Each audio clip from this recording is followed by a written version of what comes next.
Well, hello there, everybody. How are you doing? It is the middle of the week. I don't know, it could be the front of the week. I guess it's your perspective, right? But anyway, favor be unto us all. It is Intelligent Day. I like that. That's kind of cool. Anyway, let me just get everything up here and fully operational. And it is. It looks pretty cool to me. So what's up? Except I can see that. Okay, well, there we go. It's all groovy, all heads up, and we are ready to go. What's up, folks? It's really windy out there. If you hear it, that I mean, it's a blowout there, as they say. So, what is up? Hello, Ballet. How are you doing, my dear? Good to see you. Linda, how are you doing? Great day be unto you. Favor, baby. Susie Q. I see you, my Susie Q. How are you doing, dear? Matt Cow, what's up? Best damn podcast. How the hell are you? Good to see you.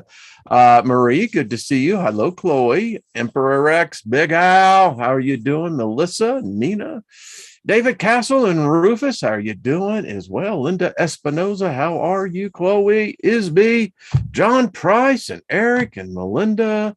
Hermes, how are you? I always love to have Hermes here. That's a good thing. Nothing missing, nothing broken. You're right, dear. That's the way it's, if you're going to say it, claim it. That's the way I look at it. Hey, Judy, what's up? Hey, Steve, how are you? Good to see you, brother. Isby and Kathy, hello. Chris, good to see you, my dear. And Tanya, good to see you. And hello, Bernadette. So yeah, it's a blowing out there. But hey, it's weather. One thing you can count on is that weather is always going to be changing. So what's up, everybody? Fabulous day. Bosto, favor. Had the most interesting experience where favor is concerned. Wow. It works. That's all I can tell you. And I hope you're claiming it. Hope you're confessing it over yourself. You're confessing something. So I always say, make it what you want it to be. And, that favor means you're empowered to prosper. Yeah, I can dig that. That's pretty cool. Yep. Isby369, how you doing? TL Clark, hello. Delaney Pearl Jones, hello. Good to see you as well. Let's see what else is going on. We're going to get into some really interesting stuff. Someone said they were having a very difficult day. Who was that? Well, we'll just give you a 2 times favor over you and kind of transmute that energy, as they would say. Hey, Robert V, what's up? Good to see you, brother. Bonnie, hello. And let's see. Haven't seen Heidi, but Heidi, if you're listening, we love you, dear. And I think probably Gaia and Paul and Julianne Payne and all the rest, but it's like 4:00 in the morning where Julie is at. She's in our tomorrow. The whole thing, I love it. Brandy 617, what's up? Been trying to astral project without luck. Do you have any tips? Yeah, relax. Don't try. Just allow it. And many times, I guess it's, what are you expecting? If you're expecting, where the canvas is wide open, yeah. So just relax. It'll happen. Intent is always the catalyst for action. Well, that sounded almost freaking profound, didn't it? Like, where the heck did that come from? All over the place, man. That's all I got to say. Hello, Andrew Phillips. What's up? Good to see you. So, Scotty boy, what's up, brother? Yeah, That's what I sensed in my spirit when you said that. It was just relax. As John Candy was quoted to saying, as the mighty river flows, just go. Sure, it always works that way, doesn't it? Let's see what else happened. Linda, how are you doing? Got your email. Just haven't got to respond back. All right. So I hope today to give everyone a gift that will, I think, maybe you've already established this. Maybe you haven't. I don't know. But I believe that there is far more to consciousness than what we understand. I'd like to post out to the audience at large, chat room, that maybe our consciousness isn't exactly what we think it is. It may not just be a solo trip. And the evidence would suggest that might be a hell of a lot more. Our consciousness of that which we express is most likely made up of not just a single point of view, but is probably the result of millions of points of view. And that's what gives you consciousness. That's where your thoughts originate. Because actually, we're sharing this universe with life forms that appear to be more intelligent than us. They very well may be what is life. We come from a different realm, a different matter. This realm is filled with mysteries beyond mysteries. Hey, David Barry, how are you, my brother? Good to see you. Project Skyfall, how are you? All right, I put this together, and allow me to draw your attention, there we go, to this. This is you. This is me. You're not my universe. I'm not your universe. But we are in each other's universe. And in a universe, there are more than one life forms. The odds that they're all the same would be astronomical. I mean, we get stuck focusing in on the afterlife. Do we have a soul? Do we not have a soul? Do I have a spirit? Is my spirit my spirit? Or is there other spirits? It's what makes it unique. So allow me. This is what is in all of us. May not be exactly the same, but each of us are God. We host life forms that we have no knowledge of. Most don't have any remembrance. And the debate is, are we looking at intelligence? Because these are life forms, species. And these species cannot exist unless you exist, which makes you God, or makes them God because it looks like their universe may in fact be the only one true universe. The complexity of life is so far beyond imagination. It defies imagination. And we are not even aware of these life forms. There are galactic battles that have taken place within you. There are universes that have yet to be opened, but you are already there because you house the very essence of what all life is. Now, these are all under electron microscopes, so this is very tiny.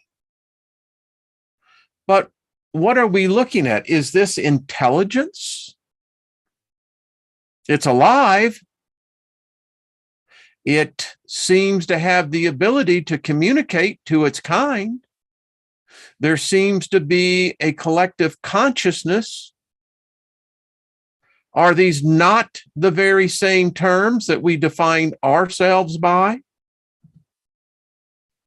This is an actual virus. Study this. Look at this. This is one of the most powerful life forms on our planet. They must have a host. These are incredible life forms, creatures. They have an intelligence that is beyond our capacity to comprehend. This life form can actually change us. It can inject itself in us and has. In fact, if you're listening to me, you have had billions of these in you. Some are good, some not so good. So what are we looking at here? Again, is this intelligent life? Does it have a soul? It's a part of you. So if you say it does not, then I challenge you on that. You are a part of them. So if you have a soul or a spirit, it would seem that they do too. I mean, what are we looking at here? Does this creature have sentience? Does it have intelligence? The truth is, if they weren't in us, we wouldn't exist. We couldn't exist. Now that gets freaking bizarre.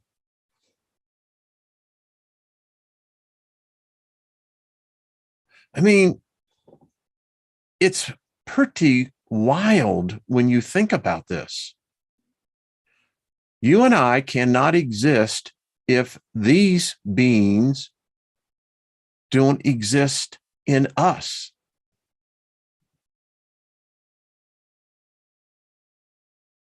And the variety of life that we host. Are we not gods? I ask you, are we not gods?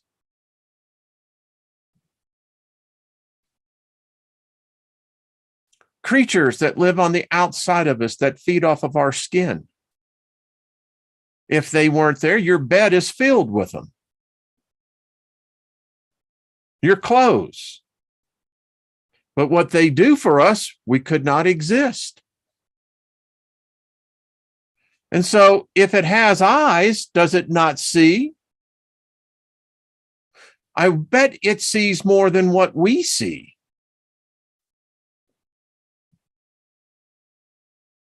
Again, intelligence. These live on top of your eyebrows. Right now, put your hand up there. They're there. You ever had that feeling that something was crawling? That's because it is. In fact, your eyelids house a whole host of beings.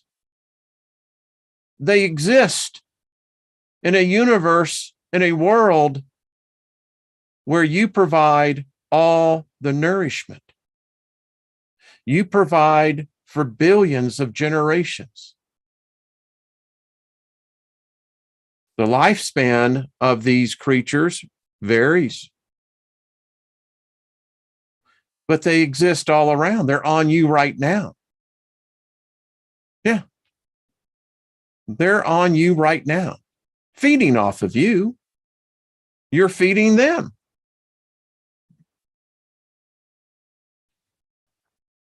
What is their purpose? How do they perceive? Do you think that they think? I mean, if you're saying that this was just what they're programmed to do, that argument falls flat very quickly. Each seems to have their own kind. They seem to have a specific divine purpose. There seems even to be a hierarchy. Again, what do they see?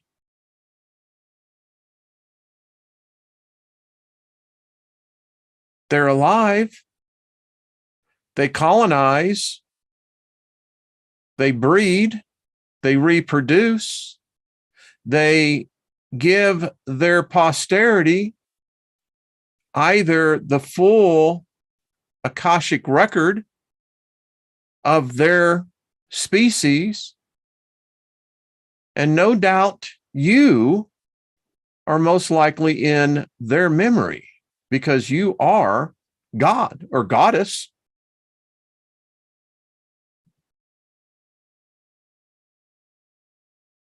And I ask you, do not all eyes see?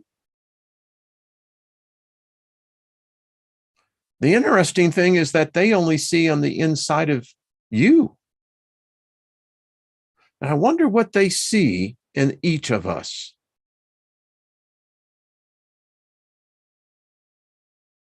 I mean, these are what we would call bizarre creatures. They're alive. They have life in them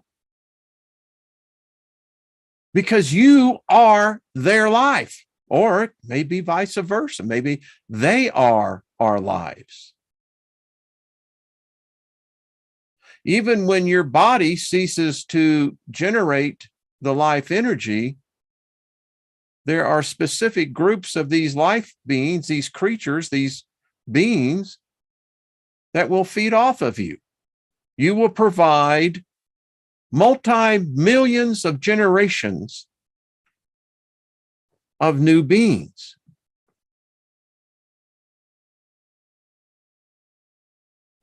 In some cases, as I read, it seems like some of these creatures know they were being photographed. Scientists say it's a very weird phenomenon. And talk about exoticness of life. I mean, do you feel it's like you want to scratch somewhere? Do you feel like you got something crawling on you right now? Yeah, right above your eyebrow, right? Yeah, probably this guy. Lunchtime. These are dust mites. Think about dust mites is they're everywhere. Been with mankind for, I don't know. These are also dust mites feed off of your dead skin. They harvest it. And which means if they're harvesting your skin, they're harvesting your DNA. They're consuming your DNA. All of these creatures are. Gets really bizarro, doesn't it? When you start thinking about it that way. This is bacterium. A whole different class of life. It was these things that almost killed me. Bacterial meningitis. Yeah. And the thing about bacterium is they're as diverse in their structure as you would see in the viruses. And the the other microscopic life forms. These have the most interesting way of traveling as well. You are their host.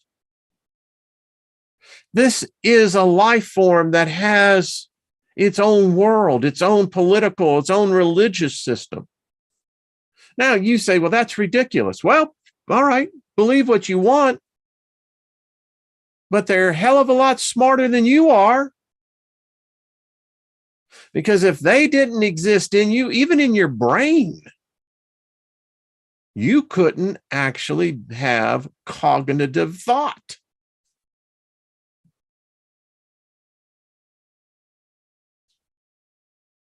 Such interesting aspect about these creatures, these beings. They can actually generate their own light. That light comes from you. Talk about auras. Because they can't exist without you, and you can't exist without them, but they're very much a part of you. It's weird, doesn't it?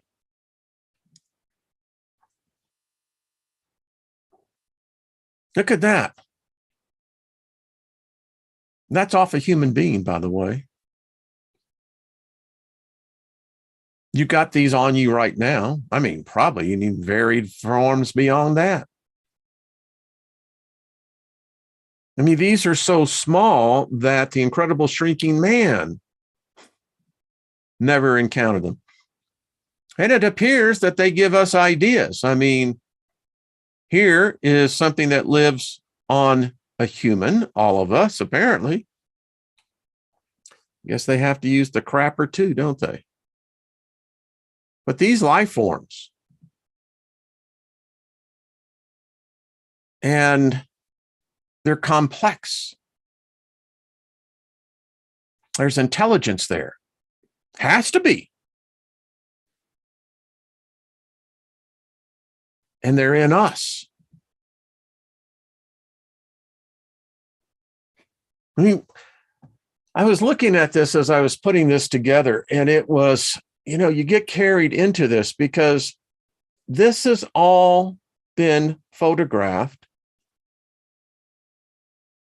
by scientists that they got this out of human beings. And I look at this and I look at the complexity. And what are we really looking at here? It's life. It's in us. Is it spiritual? Does it mourn when its God dies? And these beings ceased to exist. When you die, you're the cause of the extinction of millions of life forms. Wonder where their Jesus is at. I mean, come on, folks. This is as alien as it gets. And it is just as real as when we look out at night and look at the supposed firmament. Weird, isn't it? So this is one from the Page virus family that, and again, so complex when you read about what these beings do. They're intelligent, they talk, they communicate, they strategize. These are, if the fallen angels taught man war, this is what the fallen angels look like. Because these beings, they're the masters of war. Their strategies are most often successful. We're just now learning about them and how we can battle with them. They know that they're at war with us, and that becomes a problem. Because no matter where you may be, this is a species that is at war. But the interesting thing about it is, maybe not in the sense of what we see war is. Yes, they will literally inject themselves into your DNA. They have the ability of masking their DNA, their RNA, with your DNA. Clever. I mean, that's on an intelligence that very few humans ever achieve. And they are long-lived. Individually, they may not live that long, but their species is a very long-lived species. They say they have conquered space. They can travel in space. They can be subjected to high degrees of radiation. And they seem to have the ability to adapt to the environment. That's a high intelligence.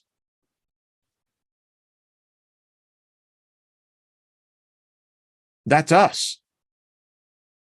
Within us, we are billions of galaxies. Within us, we have life forms and species that never know each other exist. It's wild. Okay. My little presentation for today, before we get into our reading.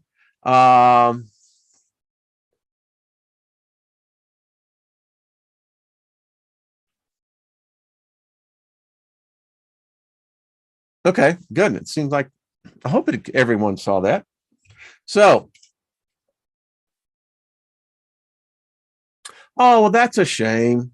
Well, they say that it was on the first one. Well, how terrible is that? It was not supposed to be that way. Huh. Well, I'll have to see. So everyone, no one saw those. No one saw those. I guess no one saw those. Or that one. Or that one. Well, that's a bummer. Well, listen, if you want it, I'll share it with you.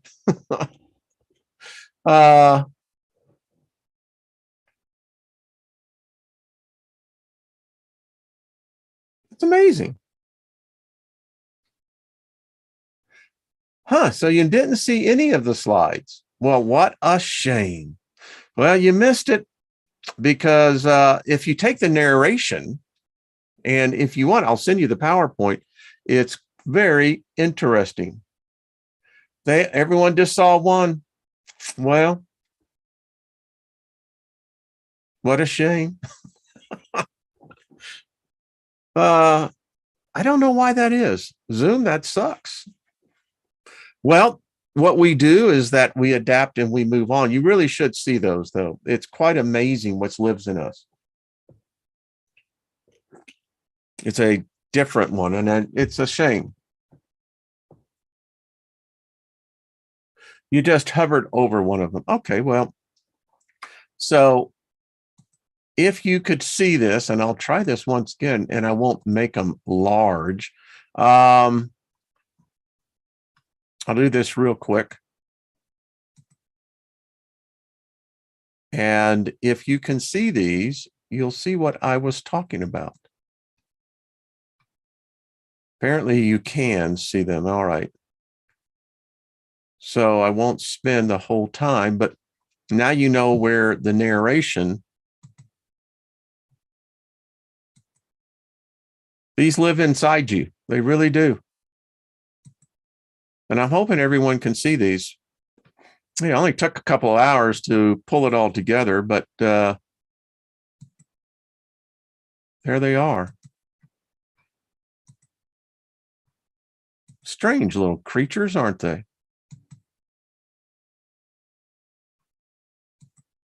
So my point is, and I hope everyone can see these. I'll try. I love this guy.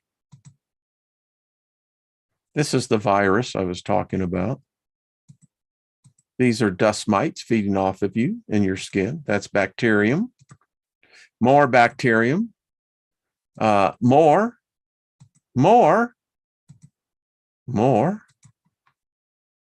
How about that guy?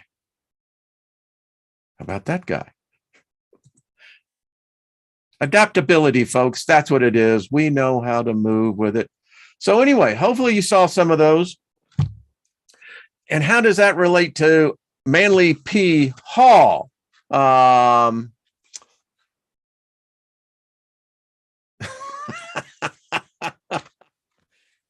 know what, Nina? The problem is the minute you lay down in your bed, they're waiting for you, baby.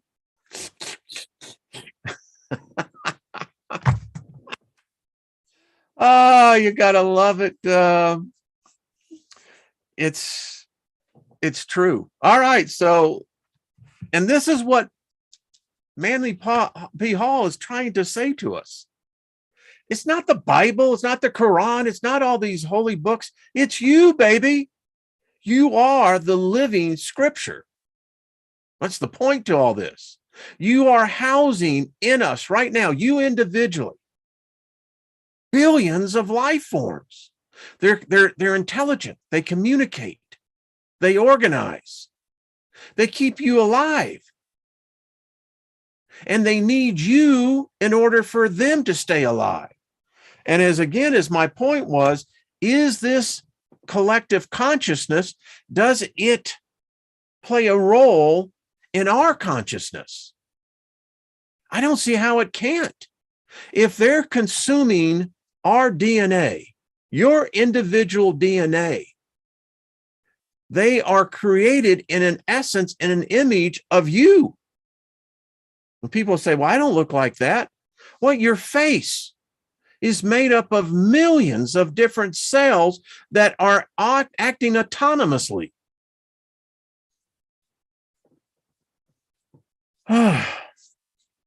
Okay. You ever burnt your lip before? I drank some tea that was a tad bit hot. All right. Hopefully everyone will see this. All right. So we left off on the pineal gland is the tail of the dragon and has a tiny finger-like protrudence at one end. This gland is called Joseph, for it is the father of the God-man. The finger-like protrudence is called the staff of God, sometimes the Holy Spear. It's like the evaporating vessels of the alchemist. It is a spiritual organ that is, excuse me, I have to pull this up there because there we go. It's like, its shape is like the evaporating vessel of the alchemist. It is a spiritual organ which is later destined to be what it once was, namely a connecting link between human and the divine. And I keep thinking about all of these creatures that live within us. I mean, if we're thinking of this, then this is part of an essence. These ductless glands that produce the substance. I mean, you think about it. There are life forms involved in that we're not even aware of. Wow. The vibrating finger on the end of this gland is the rod of Jesse and the scepter of the high priest. Certain exercises are given in the Eastern and the Western mystery schools cause this little finger to vibrate. Remember that exercise, if many of you don't know if you're still doing it, of activating the third eye. And it's real interesting because I've been practicing it on my dog to see that it's interesting. She can sense it. It does get things vibrating. The resulting in a buzzing or droning sound in the brain. This is sometimes very distressing, especially when the individual who experiences the phenomena in all too many cases, knows nothing about the experiences through which he is passing. In the middle of the brain and surrounded by the convolutions is the third ventricle, a vaulted chamber of initiation. Around it sits three kings and three great centers of life and power, the pituitary body and the pineal gland and the optic thalamus. In this chamber also is a small gritty seed, which is undoubtedly connected with the king's coffer in the Great Pyramid. The third ventricle is supposed to be the seat of the soul. The aura radiating from the heads of saints and sages is said to represent the golden glow pouring from this third ventricle. And as I was showing you, some of these creatures that actually can become self-illuminous in their existence, that's coming from you. Weird. Between the eyes and just above the root of the nose is a spreading in the frontal bone of the skull. Everyone just put it right there. Put your hand right up there and you can feel it. You can feel that bridge. And if you go up, you can see exactly what we're going to be talking about, which is called the frontal sinus. The slight bulge caused by the spreading of this bone is known as the phrenology, as the seat of individuality. It is here that the jewels are placed on the foreheads of the Buddhists. And it is also from this point that the serpent rose from the crown of the ancient Egyptians. Several of the mystery schools teach that this is the seat of Jehovah in the human body. While his function is through the generative system, his center of consciousness as a part of the spirit of man was supposed to be located in a sea of blue ether called the Veil of Isis, in the center of the frontal sinus. Boy, a lot going on right there. When clairvoyantly studying the body of man, that little point always shows up as a black dot and cannot be analyzed.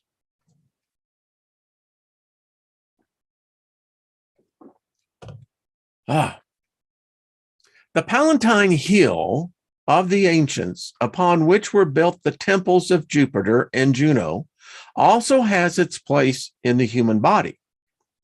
The palate bone is a sort of heel-shaped structure. Right above it are the orbital cavities containing two eyes, which are the Jupiter and Juno of the ancient worlds. The cross, of course, represents the human body. The upper limb of it is the head of man rising above the horizontal line of his outstretched arms. As already stated, the great churches and cathedrals of the world have been built in the form of a cross and contain, where the head should be, the altar upon which are burning lighted candles. These candles are symbolic of spiritual sense centers in the brain. When the custom of placing a rose window over the altar suggests the soft place in the top of the skull is the upper room. It is the sanctum of sanctums of the Masonic temple, and to it only the pure can aspire. The winged bone, which medical science knows as the sphenoid, is the Egyptian scarab, carrying in his claws the pituitary body and also bearing aloft the gleaming spark of immortality located in the frontal sinus. We are told in ancient mythologies that the gods came down from heaven and walked with men, instructing them in the arts and sciences. In a similar way, the godlike powers in man descend from the heaven world of his brain to carry on the work of constructing and reconstructing natural substances.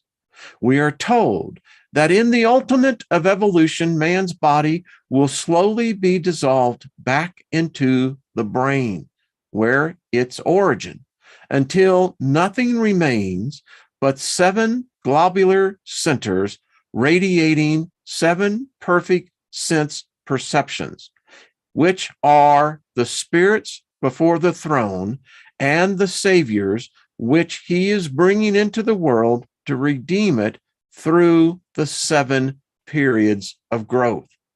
Man is an inverted plant, gaining his nourishment from the sun as the plant does from the earth. So, as the life of the plant ascends its stems to nourish its leaves and branches, the life of man, rooted in the brain, descends to produce the same result. This life descending is symbolized as the world saviors who come down into the world to die for men. Later, these lives are returned again to the brain, where they glorify man before all the worlds of creation. So much for the story of the brain. Now let us consider the next of man's marvelous parts, namely the spinal column. Connecting the 2 worlds, heaven above and the sphere of darkness below, is the spinal column, a chain of 33 segments protecting within them the spinal cord. This ladder of bones plays a very important part in the religious symbolism of the ancients. It is often referred to as a winding road or stairway.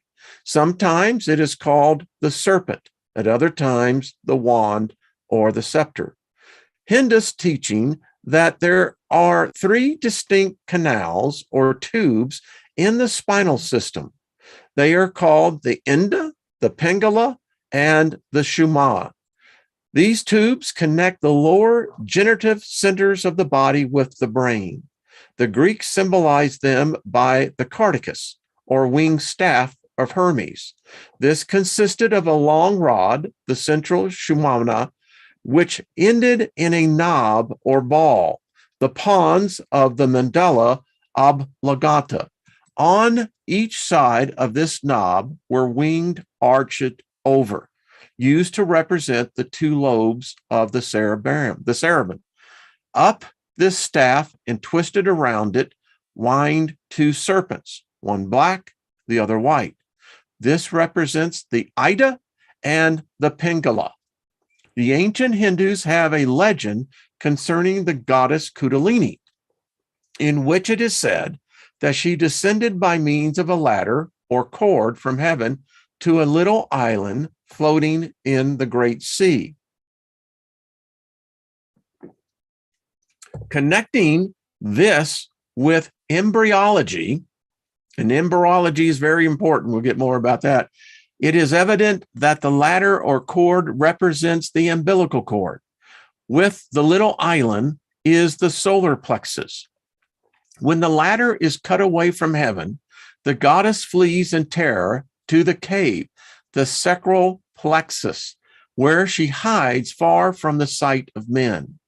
Like the Amaterasu, the Japanese goddess of the shining face, she must be lured from her cave. For while she is in there and refuses to come forth, the world is in darkness. Kundalini is a Sanskrit word meaning the serpentine or twisting gases or force. This force, so the Eastern sages claim, can be drawn up through the central spinal canal, the Sushumna. When this essence strikes the brain, it opens the centers of the spiritual consciousness and inner perception, bringing with it spiritual illumination. The system of culture whereby this is made possible is the most secret teachings of the Eastern saints, for they realize that this spiral, twisting force is not only illuminating, but like the serpent with its symbols, also a deadly poison. Smatterings of Eastern occultism are coming all the time into the Western world. but we are sorry to say they are bringing with them endless suffering and sorrow. For these great truths in the hands of individuals incapable of rightly understanding or applying them destroy intelligence and reason. Along the spine are a number of nerve ganglia and plexus. All of these have their place in religious symbolism.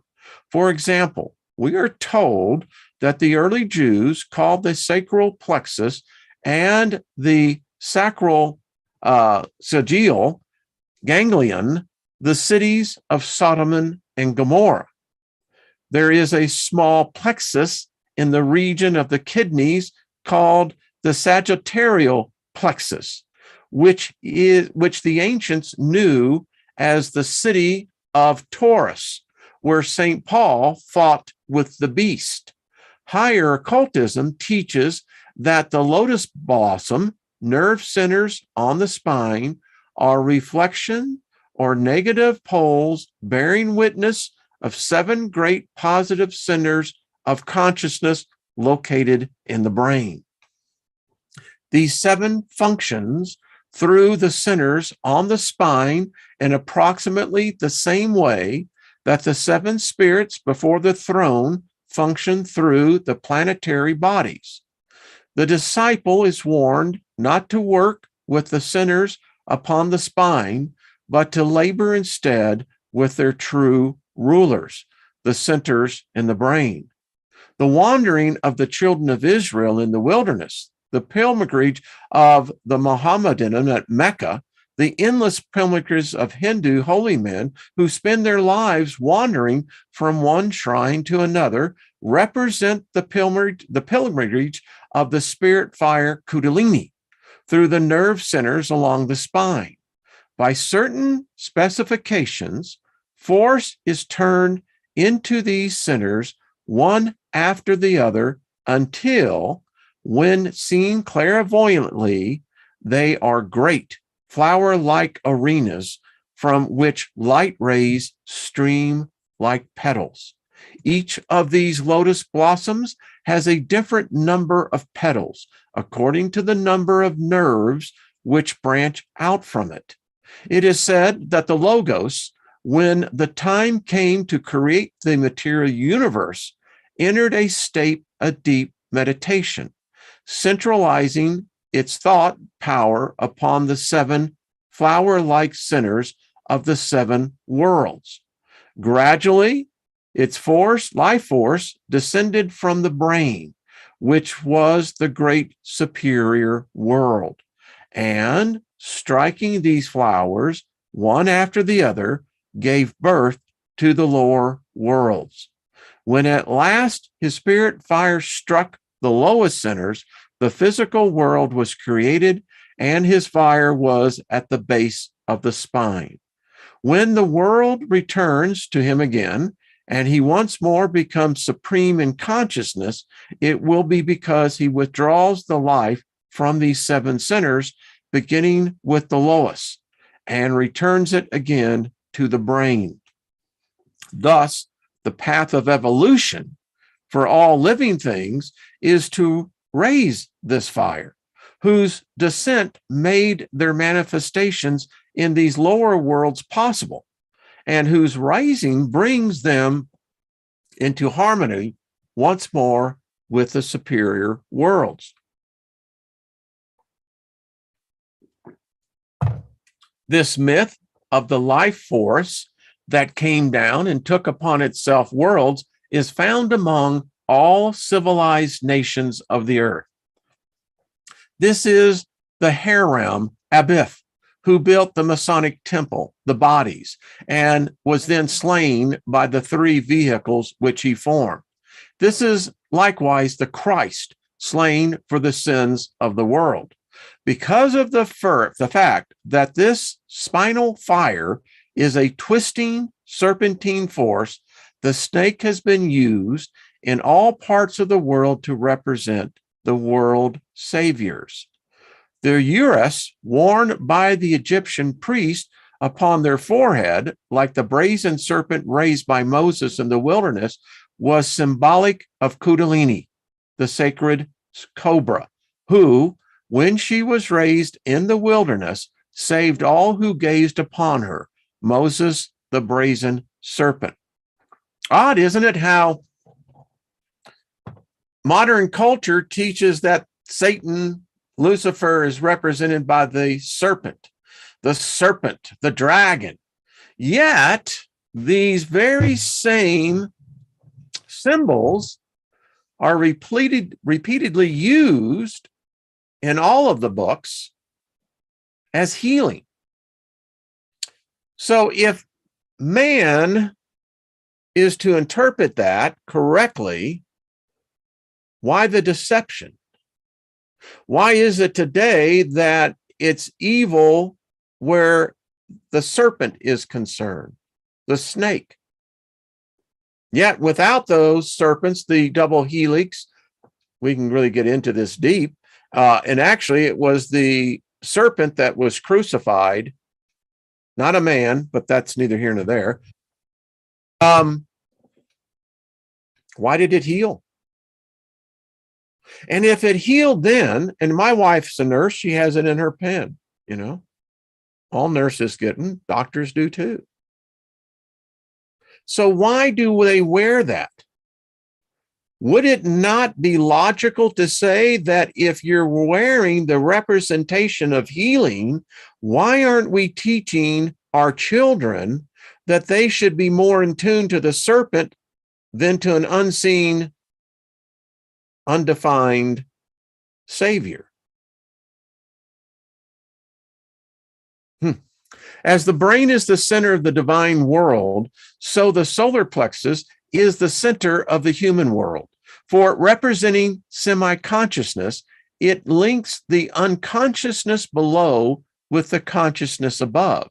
Man is not only capable of thinking with his brain, he is capable of a certain phase of thought through the nerve centers of the solar plexus. It will probably be wise at this point to describe the difference between a medium and a clairvoyant. To the average person, there is no difference, but to the mystic, these two phases of spiritual sight are separated by the entire span of human evolution. A clairvoyant is one who has raised the spinal serpent into the brain and by his growth earned the right of perceiving the invisible worlds with the aid of the third eye, or the pineal gland. This organ of consciousness, which millions of years ago connected man with the invisible worlds, closed during the Lemurian period when the objective senses began to develop. The occultists, however, by this process of development hinted at before, may reopen this eye, and by means of it explore the invisible worlds. Clairvoyants are not born, they are made. Mediums are not made, they are born. The clairvoyant can become such only after years, sometimes lives, of self-preparation. On the other hand, the medium, by sitting in a darkened room or a similar practice, may secure results in a few days. See, I just learned this by trial and error. Told you what happens when you sit in a blackened room. They talk to you, man. They talk to you. You know what I'm saying? I'm probably going to go a little bit over on this because this is just really good stuff. The medium uses the solar plexus as a mirror, and upon its sensitive nerves are reflected pictures recorded in the invisible ethers. Pearl, ethers, not the ether. Through the spleen, which is the gateway to the etheric body, the medium permits decarnated intelligences to come into his spiritual constitution. The result being voices and other spirit manifestations. Automatic writing is gained by permitting the etheric arm of an outside intelligence to control temporarily the physical arm of the medium. This is not possible until the medium removes his own etheric double from the arm. For two things cannot occupy the same space at the same time. The results of separating the life forces from the physical arm periodically is very disastrous, often resulting in paralysis. Mediumship is unnatural to man, while clairvoyance is the natural result of growth and the unfolding of the spiritual nature. There are 100 mediums to one clairvoyant. For the clairvoyant can become such only through self-mastery and the exertion of tremendous power, while the weaker and more sickly and more nervous an individual is, the better medium they make. The clairvoyant is unfolding in their mind by feeling it with useful knowledge, while the first instruction given the world be medium is make your mind a blank. I write a lot of people ask me, and that is probably, and David Barry, you could probably point this out too, and others probably as well, is that learning to put the thoughts in the closet. I literally have in my mind, when I need to quiet, I have a closet that I put every freaking random thought into. Why? Because I want the screen to be blank. The reason why mediumship through the solar plexus is a retrogression may be summed up as follows. The group spirits who control the destinies of the animal kingdoms govern their charge through pictures thrown against the solar plexus. For the animal has no self-conscious mind. As a result, instead of thinking with its own brain, it thinks with the brain of the group spirit to whom it is attached by invisible magnetic cords. These cords convey their impressions and photograph them upon the sympathetic nervous system. Having no will of its own, the animal is incapable of combating these urges and consequently obeys them implicitly. Man governs himself through the cerebrospinal nervous system. Man, however, has developed individuality, and the sympathetic system no longer rules him. Opening himself to impulses through the solar plexus area, the medium is therefore thwarting his own growth by preventing the cerebrospinal nervous system from controlling his destiny. Holy crap, Batman, that's a mouthful. And you really have to go back and read this several times to allow the rhema of the logos to arrive within your mind. Man has always liked to learn on external things. He hates to face each problem and solve it with the brain God gave him. He consequently leans on the invisible worlds, asking them to help him to accomplish the labors which he should do by his own efforts. Thousands of people must carry the karmatic responsibilities of the medium. For many follow this calling because hundreds of people want to talk to deceased relatives or get inside tips on the stock exchange. Those who by their patronage encourage things of which they do not themselves approve are personally responsible for the injury which their selfishness has thus permitted other persons to inflict upon themselves. The difference, therefore, between mediumship and clairvoyance is about half the length of the spinal column. It is the difference between negative and positive. It is the difference between the midnight of the seance room and the noonday of the temple. All of the organs within the body of man have their religious significance. The heart, with its chambers, is itself a temple standing upon the mountain of the diaphragm. The spleen, with its little umbrella-shaped body, collects the sun's rays and has charge of the etheric body. It is this etheric body coiled within the spleen that injects the white blood corpuscles into the circulatory system. We know that the human body has been the inspiration for nearly all mechanical contrivances. Hinges are copied from the human body. Likewise, the ball and socket joint. We are told that the first plumbing was reproduced from the arterial and venous circulatory system. Hundreds of machines and implements which work around us have been inspired by the subtle workings of our own vehicles. For the human body is the most marvelous constructed machine which the human mind can study. The close relationship between the generative system below and the brain above, for the brain is a positive generating system, is, of course, due to the spine connecting them.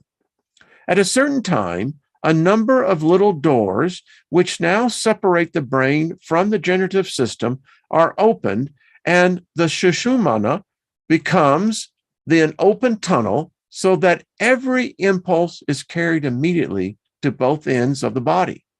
It is for this reason that the candidate assumes the vows of celibacy, for the close connection existing in the advanced disciple between the brain and the reproductive system necessitates an absolute conversation of all life energies.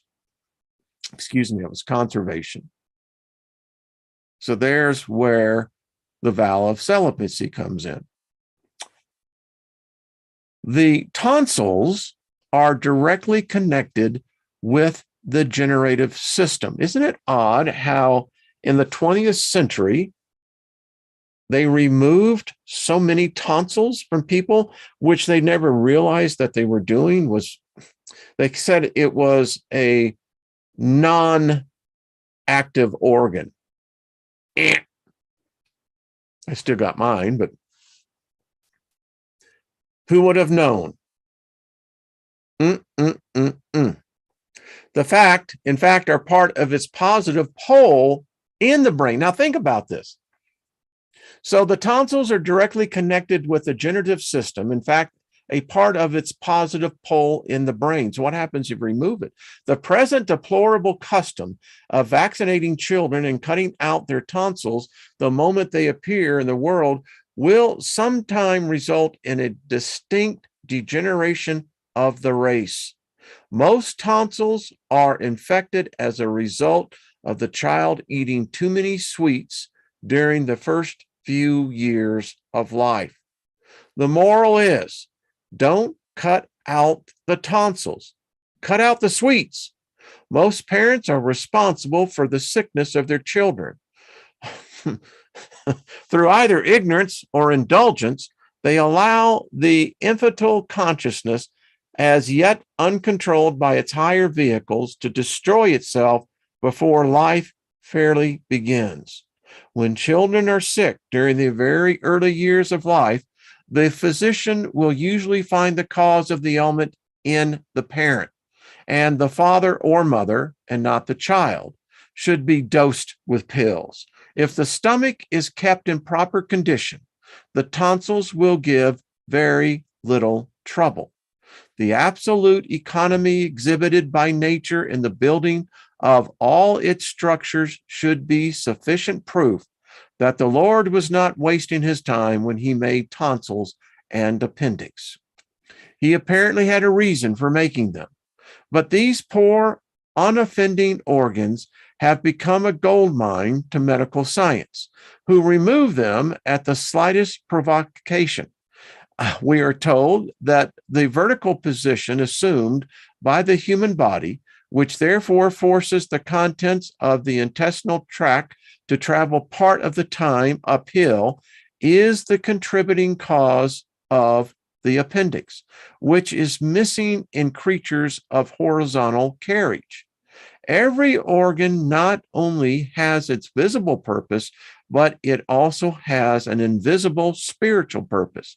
And the individual is to be envied who manages to go through life preserving intact as many as possible of his or her original anatomical parts and members. And unfortunately, I still have both, all of them. Nothing's ever come out of me. Yeah. While on the subject of the debt of science to the human body, we might add that the decimal system is the result of primitive man counting on his fingers, whereby 10 became a unit of immunation. The ancient cubit also was the distance between the elbow and the end of the second finger, or approximately 18 inches. That's where we got that the Nephilim were nearly 4,500 feet in the book of Enoch. Anyway, so it goes back through the study of things until we find that nearly everything which man has surrounded himself in is an adaptation from the body, which with God surrounded his spirit. Man is gradually gaining control, not only of the organs of his body, but also over their functions. Science states that certain organs function automatically or mechanically, but occultism realizes that there is nothing mechanical about the functions of the human body. Let us take an example of the workman throwing a piece of iron among the wheels and levers of a smoothly working machine. There is a grinding crash and the machine stops. If, on the other hand, you throw a monkey wrench figuratively into the human body, it would immediately begin to process of throwing it back at you. It would surround the foreign element with a coating, and it would try to absorb it. If this was impossible, it would try to eject it through some channel appointed for that purpose. If this means fails, it would, in many cases, accustom itself to the presence of the obstacle and keep right on working anyway. This shows unmistakably that the organic parts of man possess some inherent form of intelligence. Therefore, they are not machines, for no mechanical device is capable of intelligence. We'll stop right there. Man, I love this stuff. Great book. Boom, baby. And I guess that's when you look at transhumanism, that's why I don't think they're ever going to be successful. I don't. They can't capture this. Hey, Blazing River. I think it's the other way around. I think we created it. I don't know. Of course, I'm stuck on the goddess, so no, that's the way I look at it.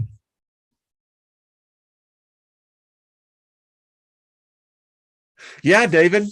David, if you'd like to come on sometime, love to get into this. This is some good stuff. All right. I know Nina comes on right after this at the top of the hour. So go over and check her out with her noonday show. Folks, I'll be here again tomorrow. We're going to continue on this. This is cool stuff. That's all I got to say. Deborah Truax, thank you. Thank you. Ballant, I appreciate that. It's good stuff. I mean, it's just good brain food. That's all I got to say. All right, folks. Much favor to us all. Hey, I don't think we're ever going to become this. Yeah, I don't see that happening. Nope. Nope. Linda Brooks, you're more than welcome, my dear. Blazing River, I do. I think that we are the gods. Those creatures live within us. Do you think that they're worshiping Jesus? Do you think they're worshiping Yahweh, Jehovah, Allah, Kali? I mean, are those life forms? Is that what they're doing? I don't think so. But that's just me. That's just me. All right, I really went over, but this is good stuff. I mean, I love it. All right. I hope the coitus, the mind candy, and this was good mind coitus. This was excellent stuff. Nina, thank you, madam. Yeah, we'll talk more about this, collectively as a group. Robert V, thank you. Loving the shows you're putting out. This is good stuff. So we're going to continue. And Roz, thank you for the suggestion. It was good stuff. Love to spend time with y'all. Yeah. Well, Jen, welcome. All right. I'll let y'all get on with your day. Much love to you. Thank you, Tanya. Appreciate that. Much love to you and favor all over the place. All right. Bye-bye, everyone. No, I shouldn't say that. Until we meet again. That